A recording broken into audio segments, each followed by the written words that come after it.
My mom lifted her wine glass, smiled at my sister, and said, "Your sister's housewarming party was so lovely. When are you going to catch up?" She said it loud enough for the whole table to hear, like she was announcing a weather report everyone needed. Livia giggled and tossed her perfect hair over her shoulder. My dad nodded like this was some kind of sport he enjoyed watching. I put down my fork, looked at my mom, and said, "I hosted my housewarming last year. You weren't on the guest list." Her fork didn't freeze. It hit the plate with a sound that shut the whole table down. Even Aunt Becca stopped chewing mid-bite, which is not something she has ever done in her life. In that moment, every secret my family tried to bury began to surface, and the dinner turned into the most uncomfortable comedy show I never wanted to attend. Before I tell you how everything collapsed, make sure you subscribe to the channel and comment which city you're watching from. My name is Raina Keller, and if being invisible were an Olympic sport, my family would have me hanging from the ceiling with a gold medal. My sister Livia has always been the star. If she buys a candle, Mom writes a Facebook post about how proud she is. Meanwhile, I could stop a house fire and Mom would say, "Livia would have used a prettier hose." Last year, I bought my first home. I worked 2 jobs, saved for years, and walked into that place feeling like I finally earned a piece of the world. I invited my parents and Livia to come see it. Mom said she was too busy and that my neighborhood looked like people didn't recycle enough. Livia told me my kitchen was too small for real cooking. Dad didn't say anything. He never does. But I hosted the housewarming anyway. My friends came, my coworkers came, my neighbors came. People laughed, ate, and celebrated with me. For the first time, I felt proud. But my family didn't show up. They didn't call. They didn't ask about it. They pretended it didn't happen. I told myself not to take it personally, but the truth is, it hurt in a way you feel in your throat. Tonight's dinner wasn't supposed to be dramatic. It was meant to be a simple family meal. But when Mom started comparing me to Livia again, praising her party like she was Martha Stewart's long-lost heir, something inside me snapped clean and quiet. And when Aunt Becca joined the dinner with her usual chaos energy, I knew the night would not stay peaceful. Mom kept pushing, kept poking, kept reminding me of everything I apparently wasn't. And when she asked when I was planning to catch up, it felt like she wasn't talking about a housewarming. She was talking about my entire life. So I answered her with the truth she avoided. I had my housewarming. She was simply never invited. And for the first time ever, I watched my mother lose her grip on the story she'd built about me. The moment my mother's fork clattered against her plate, the entire dinner table shifted into a strange silence, the kind that makes you aware of every breath in the room.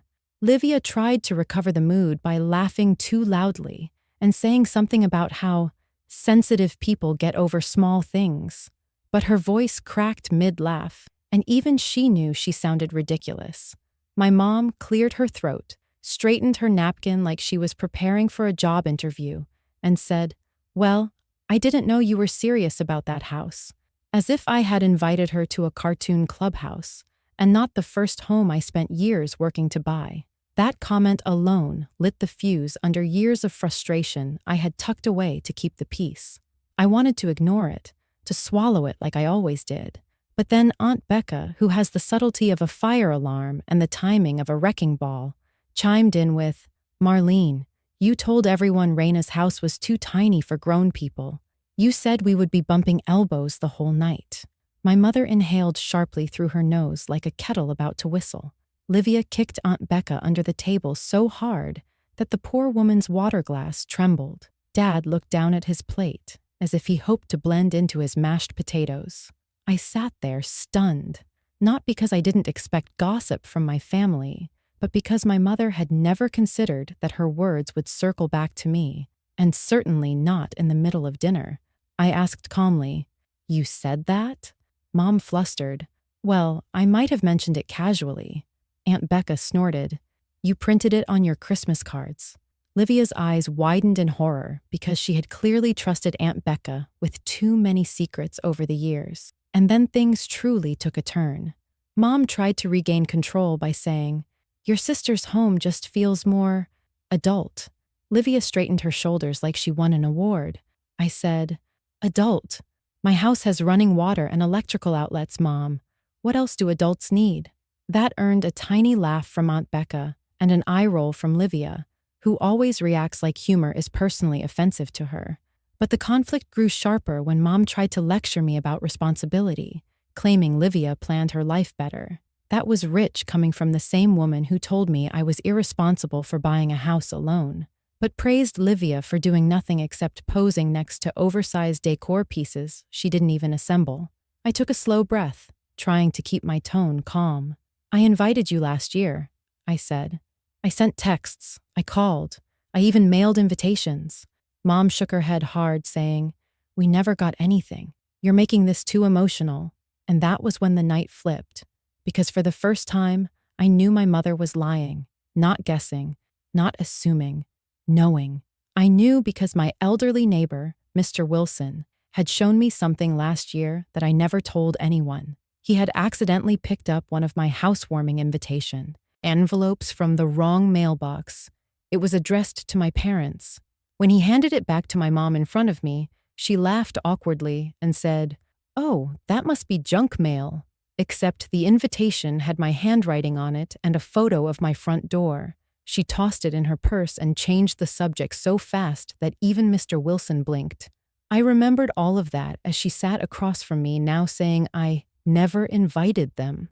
I stared at her until she shifted in her seat. "You did get an invitation," I said. "I watched you take it." Dad looked up sharply, like he suddenly realized he had been sleepwalking through the entire dinner. Mom's mouth opened and closed like she was trying to form a sentence with letters that didn't exist. Livia whipped her head toward her, clearly shocked because she always thought Mom's favoritism toward her was subtle when it was actually screaming into a megaphone. The tension tightened between all of us like a pulled string. I wasn't angry. I wasn't shaking. I just felt tired in a way that came from years of pretending things didn't hurt. "You didn't miss my housewarming," I said, keeping my voice steady. "You ignored it." The words hit the table harder than any fork ever could. Mom sat frozen. Livia's eyes darted. Dad exhaled the breath he had been holding for probably a decade. And Aunt Becca whispered, "Oh boy, here we go." And she was right, because the conflict wasn't simply about a party. It was about every moment they made me feel like my milestones were mistakes and my accomplishments were accidents. The dinner had turned into a mirror, and my mom didn't like what she saw in it. But I wasn't done, not even close. The moment the truth about the invitation hung in the air, the entire dinner shifted into something sharper, almost theatrical, like the curtain had finally torn open on a show my family thought I would never perform in. My mom kept blinking rapidly, trying to gather the scraps of authority she always used to shut me down, but none of them seemed to work tonight. Livia stared at her like she hadn't realized until now that their mother could actually lose control of a situation. Dad rubbed his forehead, probably calculating how many years of ignoring problems had finally caught up to him. And while they all scrambled to figure out what to do next, I felt something inside me click into place. A quiet but solid decision that this was the moment I was done letting them rewrite my life story. I leaned forward and said, "You didn't ignore the invitation. You hid it."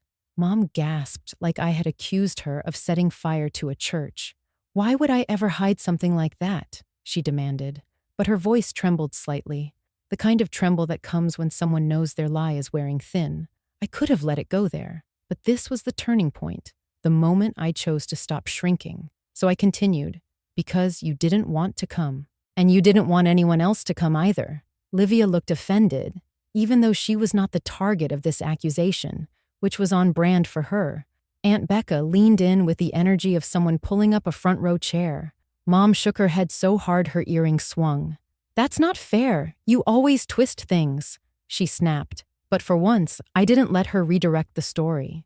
"Really?" I said, "because last year I watched you take my invitation and slip it into your purse while telling my neighbor it was junk mail." The look on my mother's face told me she knew the game was over.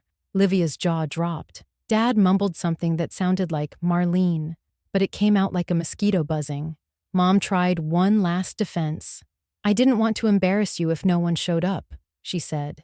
That line hit the table like a bad punchline. I raised an eyebrow. People did show up, I answered. A lot of people. Because unlike you three, they treat me like a person worth showing up for. The silence that followed was thick enough to spread on toast. Livia suddenly found her napkin very interesting. Dad stared at his water glass. Mom pressed her lips together with that tight smile she uses when she knows she is losing, but refuses to admit defeat. And then something unexpected slipped out of her mouth. Well, I didn't think your housewarming would be that important. Just like that, the last piece of restraint in me evaporated. Not in anger, but clarity. I said, "It was important to me. That should have been enough." The words landed so plainly and so honestly that even Livia looked uncomfortable.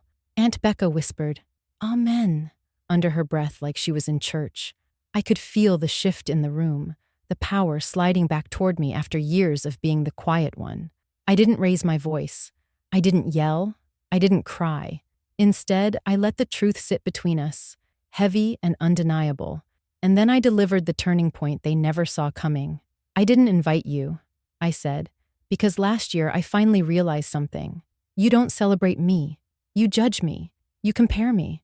And you make me feel smaller every chance you get. So I decided to celebrate with people who actually love me." Mom swallowed hard. Dad blinked rapidly. Livia whispered, "You could have told us." And I said, "I did. You just never listened." Their reactions ranged from stunned to uncomfortable, but the message had landed exactly where it needed to. For the first time in my life, I wasn't the one trying to keep the peace.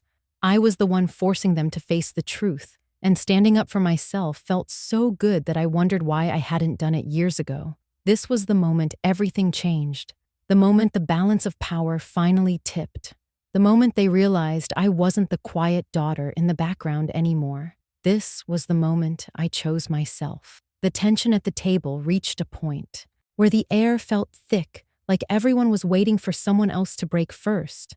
But for once, I realized that I was the one holding all the power. My mother sat stiff and pale. My father stared at his plate like it might offer him instructions on how to escape the conversation, and Livia kept glancing between us as if she had wandered into a courtroom by accident. I could feel my heartbeat steady and calm, not from anger but from the strange relief of finally saying out loud everything I had swallowed for years. But the climax wasn't just about confronting them. It was about revealing something even deeper, something I had kept to myself because I wanted to spare their feelings. Except tonight, I no longer felt the need to protect people who had never protected me. So I took a slow sip of my water, placed the glass down, and said, "There's something else you should know about my housewarming." My mom tensed instantly. Livia froze mid-blink. Aunt Becca, who had been quietly vibrating with anticipation, straightened like a cat spotting a laser pointer. I continued, "You didn't just ignore my housewarming. You weren't even supposed to see it." Every head snapped toward me. "What do you mean?" Mom asked, her voice dropping into that trembling tone she uses when she senses she is losing control. "I mean," I said, "my housewarming wasn't a small event like you assumed. It was big, bigger than anything you imagined, and you weren't invited because someone in this family made sure I was left out long before that." Livia frowned. "What is that supposed to mean?" I looked right at her. "I know what you did." Her face drained of color so fast, she looked like someone turned down her saturation. I went on, "Do you remember telling my friends and coworkers that my house wasn't safe, that the neighborhood was sketchy, and that they should probably skip the party?" The shock that rippled across the table was almost comical. Livia's mouth opened like she was about to deny it, but the guilt practically leaked out of her expression. "I never said it like that," she muttered, which was as close to a confession as anyone would ever get from her. Aunt Becca gasped dramatically and whispered, "Sabotage," like she was narrating a true crime show. I continued, "My friends told me, Livia. They showed me the texts. They showed me the screenshots." Livia's eyes widened. Mom looked horrified, not at what Livia did, but at the fact that her golden child was being exposed. Dad stared at her in disbelief, probably processing this at the speed of a sloth. "Why would you do that?" I asked. "Why try to ruin something that meant so much to me?" Livia stammered. I thought you weren't ready for that kind of event. And then added the most ridiculous line imaginable. I was protecting you. I let out a small laugh because the lie was so weak it collapsed under its own weight. Protecting me? I said. You were protecting your ego. You couldn't stand that I bought a house before you. You couldn't handle that I did something without asking for your approval. The truth landed hard. Livia looked away, her cheeks bright red, and Mom reached out to pat her hand, acting like she was the victim. That was when I dropped the final twist. Do you know what my housewarming looked like? I asked. It was full, completely full. My friends brought gifts. My neighbors brought food. My coworkers stayed until midnight. It was warm and loud and happy, and it was everything I ever wanted family gatherings to be. I paused long enough for that image to settle in their minds. And here's the best part. Every single person who came knew exactly why you weren't there. Mom inhaled sharply. You told strangers about us? She demanded. I shook my head. I didn't have to. They saw the truth themselves. You chose not to show up. You chose not to celebrate me. The silence that followed was different this time. Not defensive, not tense, just heavy, like the weight of all their years of favoritism and dismissal had finally landed on their laps. Livia whispered, I didn't think it would matter this much to you. And I answered, it mattered because you mattered to me, and you never realized that. Her eyes filled with tears she quickly wiped away. Even Mom looked shaken, though her pride kept her quiet. This was the climax they never imagined, the moment they had to see the consequences of their actions, the moment their perfect family hierarchy cracked open so wide they couldn't pretend anymore. And for the first time in my entire life, I didn't feel small at this table. I felt seen. The silence that filled the dining room after my confession felt heavier than anything I had ever carried, but it was not the suffocating silence I remembered from my childhood. This one belonged to them. For once, they were the ones choking on words they could not form, sitting in the tension they created, facing a truth they never expected me to say out loud. My mother stared at me with an expression I had never seen on her face before. It wasn't anger or annoyance or superiority. It was the look of someone who suddenly realized she had built a house on a foundation that was sinking. After years of treating me like the backup daughter, she finally had to face the version of me she never allowed to exist. Livia looked as if she had been unplugged from a power source. The flashes of confidence she always carried slipped away, replaced by something almost human, a mix of embarrassment, guilt, and discomfort that she didn't know how to hide. Dad had his hands clasped together so tightly his knuckles turned white. For years, he let my mother run the emotional script of the family, choosing silence because it kept the peace. But tonight, he seemed to understand that silence was not harmless. Silence was a weapon, and he had used it on me without ever lifting a hand. I pushed my chair back, not violently, but with the calm of someone who was finally done shrinking, and I said, I am not angry anymore. I'm tired. Tired of begging for affection from people who only give it when it suits them. Tired of celebrating everyone's milestones while mine get treated like chores. Tired of pretending that being your daughter is enough for me when being your daughter has always come with conditions. The truth struck them harder than any accusation, and I could see each one processing it in their own way. Mom blinked fast, like she was trying to keep tears from forming, something she would never admit she was capable of. Livia tried to meet my eyes but kept looking away, ashamed of the role she had played in the distance between us. Even Dad finally raised his head and whispered, We should have shown up for you. The sentence was simple, but hearing it from him felt like a crack in a wall that had been built for decades. I nodded slowly. You could have, I said, but you chose not to. Mom finally found her voice, soft and uneven. I didn't realize how much it meant to you. I shook my head. It wasn't about the party. It was about respect, about being treated like I matter, about being valued even when my successes don't benefit you or impress your friends. Mom covered her mouth like she had been hit with a realization she couldn't hide from anymore. For the first time, she didn't try to defend herself. She didn't try to correct me. She didn't try to twist the story. She simply sat there in the truth. Livia wiped her eyes and whispered, "I'm sorry. I really am. I got caught up in everyone paying attention to me, and I didn't realize how selfish it made me." This was not the dramatic apology people dream of, but it was the closest thing she had ever given me, and maybe that was enough for now. I stood up and grabbed my coat. I didn't storm out or slam the door. I simply said, "I am working on building a life where I don't have to fight this hard to be seen. If you want to be part of that life, you will have to show up without being asked, without being begged, without me shrinking to make you comfortable." Mom's voice cracked as she said, "Can we try again?" I paused at the doorway. Trying again only works when everyone tries. For once, they didn't argue. They didn't dismiss my words. They didn't wave them away like a dramatic moment that would disappear tomorrow. They just sat quietly, understanding that the version of me who tolerated everything was gone. And I walked out of that house lighter than I had felt in years. Over the next few weeks, something shifted. My parents reached out more often, sometimes awkwardly, sometimes imperfectly, but honestly. My mother asked to see my house and did not criticize a single thing. Dad helped me repair a loose gate in the backyard without lecturing me about responsibility. Livia showed up with a gift basket and a handwritten note that simply said, "I don't know how to fix the past, but I want to do better in the future." Aunt Becca, of course, called me immediately after dinner and said, "I'm getting popcorn next time because your family has plot twists." Her humor made me laugh for the first time that night, a real laugh, one that came from relief and not defense. With time, my home became a place where I set the rules, where love was chosen and not expected, where respect was a requirement, not an option. The biggest lesson I learned was simple.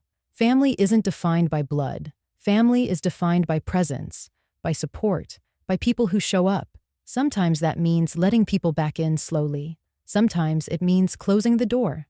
Either way, the power is mine now, and I'm not giving it up again. Thank you for listening to my story. Make sure you subscribe to the channel and comment which city you're watching from. I love reading where everyone is tuning in.